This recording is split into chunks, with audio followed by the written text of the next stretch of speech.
জাতিসংঘ সাধারণ পরিষদের ৭৭তম অধিবেশনে যোগদান উপলক্ষে যুক্তরাষ্ট্র সফর এবং রানী দ্বিতীয় এলিজাবেথের শেষকৃত্যে যোগদান উপলক্ষে লন্ডন সফর শেষে দেশের উদ্দেশ্যে রওনা হয়েছেন প্রধানমন্ত্রী শেখ হাসিনা।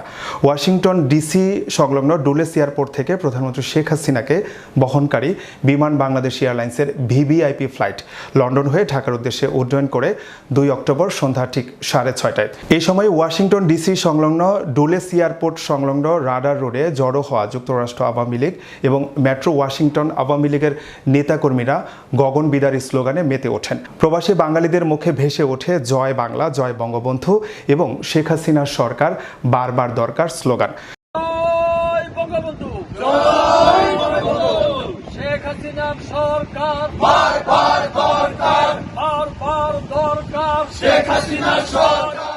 প্রধানমন্ত্রীকে বিদায় অভ্যর্থনা জানাতে ওয়াশিংটন জড়ো হওয়া নেতৃবৃন্দের মধ্যে ছিলেন যুক্তরাষ্ট্র আওয়ামী লীগের সভাপতি doctor Siddiqur Rahman, senior vice president বীর মুক্তিযোদ্ধা এম ফজলুর রহমান, সিনিয়র যুগ্ম সম্পাদক নিজাম চৌধুরী, প্রবাসী কল্যাণ সম্পাদক সুলাইমান আলী, নির্বাহী সদস্য শাহনারা রহমান, যুক্তরাষ্ট্র মহিলা আওয়ামী লীগের ভারপ্রাপ্ত সভাপতি জাহানারা আলী, মেট্রো ওয়াশিংটন আওয়ামী লীগের নেতা মাহমুদুন নবী বাকি, আজম আজাদ, সাদেক খান, নুরুল আমিন নুরু, জিআই রাসেল, শিব্বির আহমেদ, জেবা বানু, যুবলীগের সাইফুল ইসলাম, স্বেচ্ছাসেবক লীগের আবুল হোসেন প্রমুখ।